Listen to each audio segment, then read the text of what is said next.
Hello, ladies and gentlemen. Welcome to Luxor. We've got Skemet's Pride. Now, this one I remember because I've died on it. Are we gonna die again? Hopefully not. So how are all of you guys doing today? You guys doing good? Hope so. Hope you guys are happy. Hope you guys are healthy. Hope everyone's having a great day today, and that there's good vibes all around. So, I'm sure most of you remember, but do you guys remember Kahoot? Very fun. So, basically, for the few of you that don't know what Kahoot is, you play it in high school, maybe middle school, and it's basically this little trivia app where the teacher makes a lesson plan, and then it'll ask you questions, multiple choice, like, who was the first president of the United States? And then you click on red, blue, green, or yellow, and if you're correct, you win points. If you're fast and correct, you win even more points. And if you get the wrong answer, you fall back. Now, most of my teachers would hand out prizes for first, second, and third place. They'd give you candy or something, or maybe even some extra credit in rare cases. But one of my favorite parts was the music. You know, do do do do do do do. You know, that classic bop. Can't forget the Kahoot music. Now, sadly, a bit of the charm has been erased because they don't let you pick your own names anymore. They randomly generate names. Because, you know, so a couple people put penis or something. This is why we can't have nice things. Because of penis. So, anyway, I don't remember what grade this was in. It was either sophomore or junior year of high school. I don't remember. And I think it was one of those sex ed classes. And we're playing Kahoot. Everyone's having a great time. And we're learning about stuff. And not to brag or anything, but I was whooping everybody's butt. I was in second place, fighting for first. It was me and this one kid fighting for first place. And sometimes he'd be in first, sometimes I'd be in first. And it was not even close. I had 17 million, he had 18 million, and the runner-up had like 9 million. And that's another thing about Kahoot. Is you get one question wrong, you go back like 10 spots, it's over. Now the both of us are neck and neck, and we've gotten several right in a row, so we have a streak bonus. Or as Kahoot puts it, we're on fire. So the entire Kahoot round is just me and this kid going neck and neck. And it gets to the last question, and I already knew this question, so I'm like, bang, done. And I guess this kid got it wrong, because I see his screen flash with the red X, meaning that's an incorrect answer. And he fell off, and I emerged victorious. Now, I may have won the battle, but I was not aware of the war that was going to happen. So Kahoot wraps up, and I claim my first prize. And this kid absolutely loses his mind. He just blows a gasket. He stands up, and he flips his desk. Now, starting in, like, 8th grade, our chairs weren't detachable. Like, you have a desk and a chair. But for some reason, at a certain point, they had, like, the chair attached to the desk. So, he, like, scoots sideways out of his seat, and he takes both of his hands and flips all of it over the table. And he just starts breaking the sound barrier, and he goes, "I was winning! That was bullshit! I hate this! No, it's not fair!" He sounds like somebody at the Trump election screaming it's rigged. And he just goes off, and the whole class is looking at him. And even the teacher, he doesn't intervene right away. He just kind of watches for about 5 seconds, like, damn. And then the teacher is like, okay, you know, you're being disruptive, you're going to the office, you're screaming at my class, you're flipping tables. And it goes, it's not fair, I should have won. You know, that's BS, it's chicken BS. And he's not accepting his L very well. He's taking another L right now. And him and the teacher are going back and forth, and we're all just standing there like, you know, what's about to happen? So finally, he just storms off to the office. He fee-fi-fo-fums out of the classroom. The whole way, like, you know, I can't believe this. It's a rigged game. It's rigged. Get good, scrub. So yeah, for the next 2 days, he did not appear in class. And then when he did appear back, thankfully, he didn't do anything like that ever again. I swear a time or two, I caught him, like, giving me some dirty looks. It's just a game, man. It's not that deep. So yeah, that was when I made somebody crash out over Kahoot. Alright, now we're swinging over here. So, you guys know Applebee's, right? The restaurant, you sit down, you look at a menu, you order food, and you eat it, and then you pay. Well, so I used to go to Applebee's.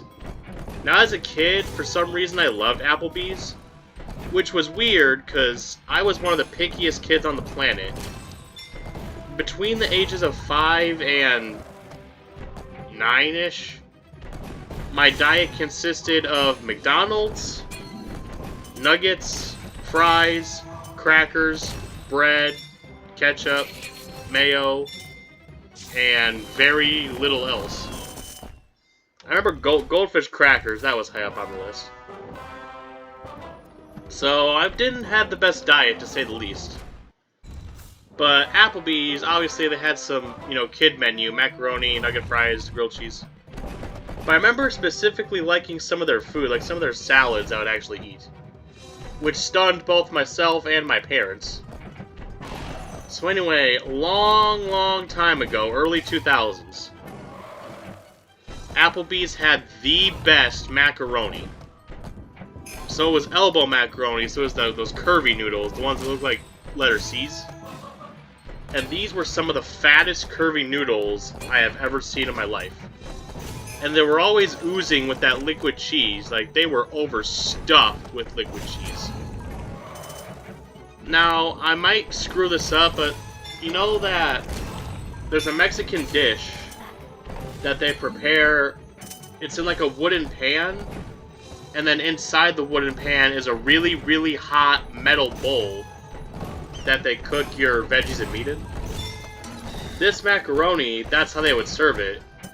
It looked like a wooden skillet, and then there was a bowl in the middle. Probably so you don't burn yourself, but also it cooked the macaroni really good. But I remember it was the best macaroni of my life. It honestly could go toe-to-toe with that white macaroni that Panera Bread has. It was like having an orgasm in your mouth. It was so creamy, it was so cheesy, it was so good. The consistency was out of this world. Like, it really felt like there was a party happening inside my taste buds. Getting on the dance floor with those noodles. And then the day came. We waltzed into Applebee's. It's a Friday night, my homework was all done. And I'm looking forward to having some bomb mac and cheese. And I noticed there's no wooden skillet. I'm like, it's a little weird, but okay. And they placed down in front of me Kraft mac and cheese. Now, quick disclaimer, I am not dissing Kraft. I like Kraft. I like it a lot, in fact. There's absolutely nothing wrong with Kraft. I love me some good old Kraft mac and cheese. But when you're expecting mouth orgasm macaroni and you get Kraft, that does something to you. I'm over here having cheese dreams, and they're giving me this sad Kraft. Again, Kraft is not bad, but just by comparison, it blows it out of the water. imagine you go somewhere and you order a steak, like a prime filet mignon, medium rare steak, and the waiter eventually brings you a frozen Salisbury steak. Now, again, Salisbury also slaps. But when you're expecting something and you get something else, it messes with your mind. You get what I'm trying to say here. You got gypped. So I remember for a good 2 minutes just staring at this Kraft macaroni. And my dad's like, "You okay?" And I couldn't even articulate how I was feeling. I think this is the first time I felt betrayal. And I'm like, "Yeah, I'm okay." Now, I eventually ate it. I snapped out of it. And ever since that day, they never brought it back. And Applebee's was kind of dead to me for a little bit after a while. You don't mess with mac and cheese. Healthcare and macaroni. That's always where the budget cuts are. Man, I'm still low-key salty about that, I'm not gonna lie. If they can just bring back the original macaroni before my passing, everything that's happened up until this point will have been worth it. I'll eat my final skillet of mac and then just go. But please, Applebee's, if you're listening, you need to bring back the macaroni that you had before you had Kraft. Please. We need it. You know what they need? They need adult versions, like adult-size versions of kids' things.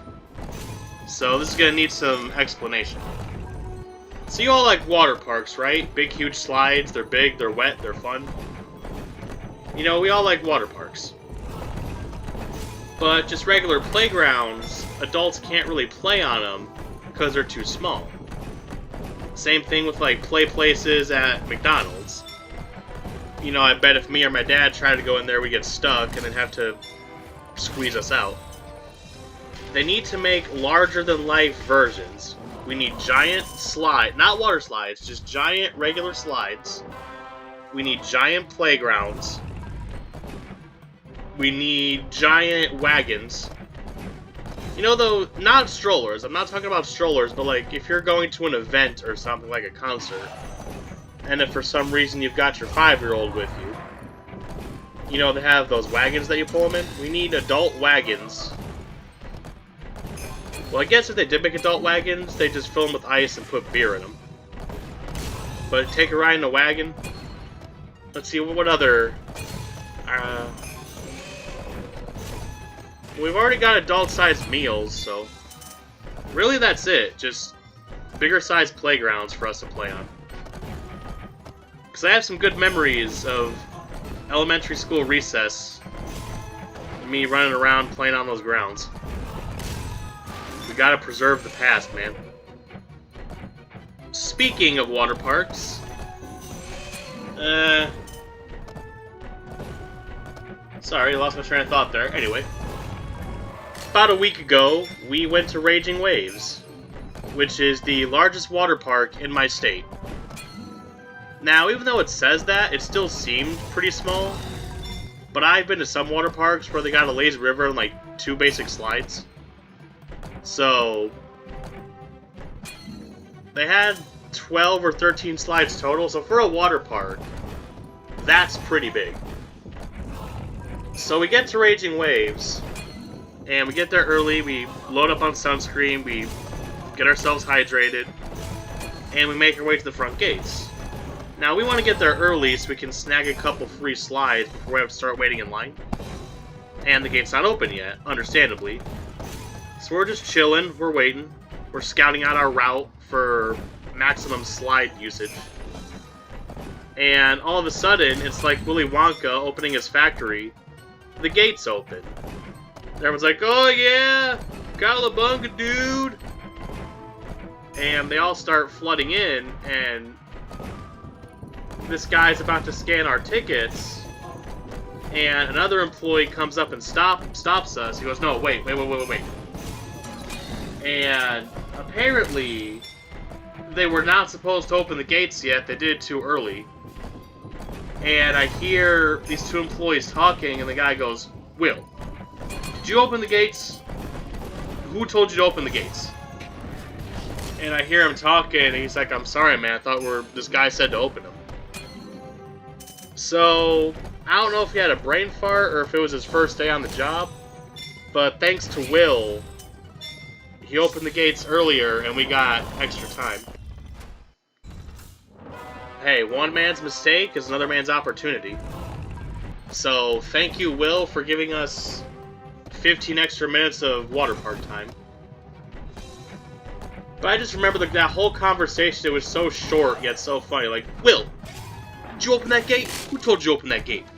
I didn't tell you to open that gate. Did you do it?" So we get inside, and there's a couple water slides right at the entrance, so boom, we knock those out. And then we go to... Now, they call it the boomerang, but there's a few staple-type water slides. So you've got your classic water slide, where you just sit on your butt and you slide down. Then you have, your tube ones for the more intense ones, where you sit in a raft. Then you've got the spinny ones, where it's like a toilet bowl, where it spins you around. And then you've got these huge funnel ones, where it's almost like surfing. You drop down, and you start making like a U shape. You sway from side to side through the funnel, until you eventually get to the bottom. Some places call it boomerang, some places call it Zynga, but basically it's this big funnel that you... It's almost like a skate park. It's hard to describe without actually seeing it, but I think you know what I'm talking about.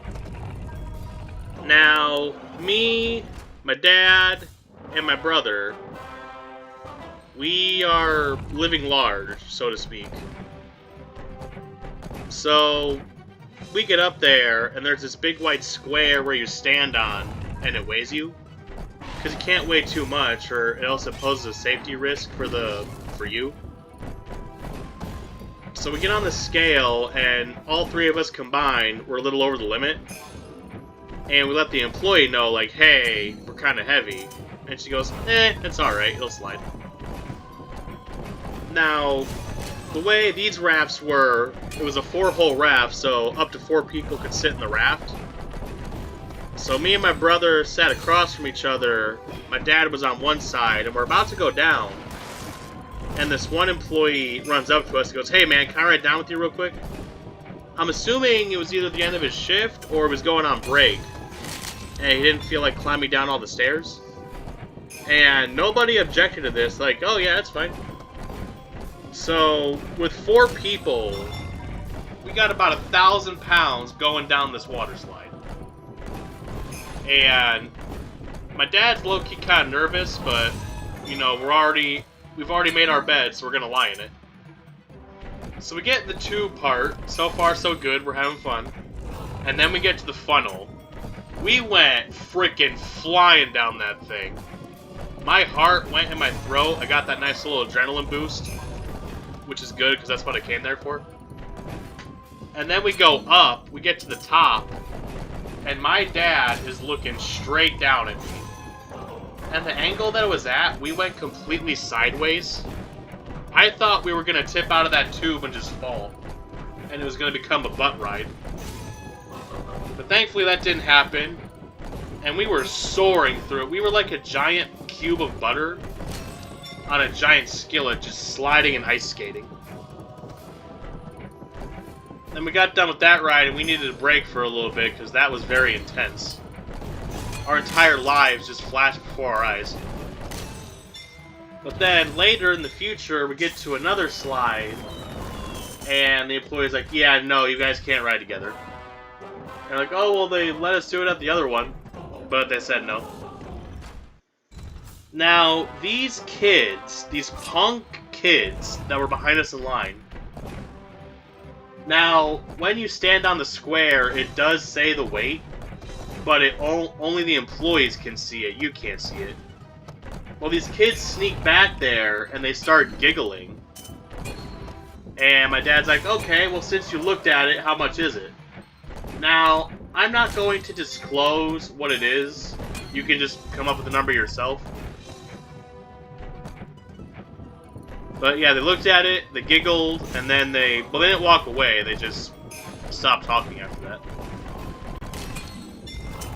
Now, I feel like when you book a trip to a water park, if you're gonna have multiple days, I swear you could do an entire day on just the lazy river. Because that thing is so relaxing. It's funny, one of the least intense attractions there is one of the best ones. You sit, and you let the river do the work. You go where the river takes you. Now, I'm not sure how they get that thing to work. Like, some of them have vents, and some of them have the things that shoot bubbles that move the water. But I really don't know how they're able to get a current to keep the river moving. And I'm sure it's some kind of technology, but I don't know what it is. And I remember it wasn't at this water park, it was a different water park, different year.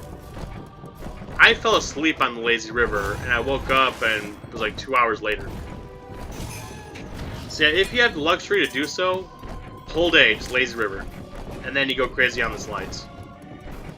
Now, since we got in early, and since we were actually the 8th people there were only 7 people ahead of us. We got like 2 or 3 slides with minimal to no wait. But then after that, it was like 30 minutes, 45 minutes, you know, standing on the stairs. Now, lastly, there was this one slide, and it was a first generation, like, old school, like, wedgie machine type slide. You know what I'm talking about. You cross your legs, you put your hands behind your head. I fly down this thing, and I do get a wedgie, but I was wearing one of those, like, water shirts. It turned my entire shirt inside out, and then it almost ripped the shirt off of my body. It got to my head, almost got off my head, but then I got to the bottom of the slide, and my shirt was like half inside out, half not inside out. It was just a jumbled mess. So I looked like a mummy that they gave up halfway through wrapping up, hobbling out of the slide, and then trying to fix my shirt. It took about 5 minutes because it was wet. And would you look at that? So, next time is the final stage, and we will have completed hard mode.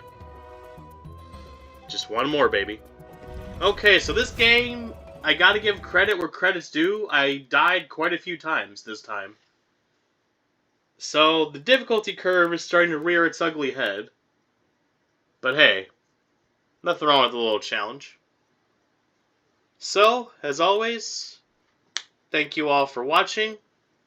Hope you enjoyed the video. And everybody, just do me a little favor. Have yourselves a fantastic evening.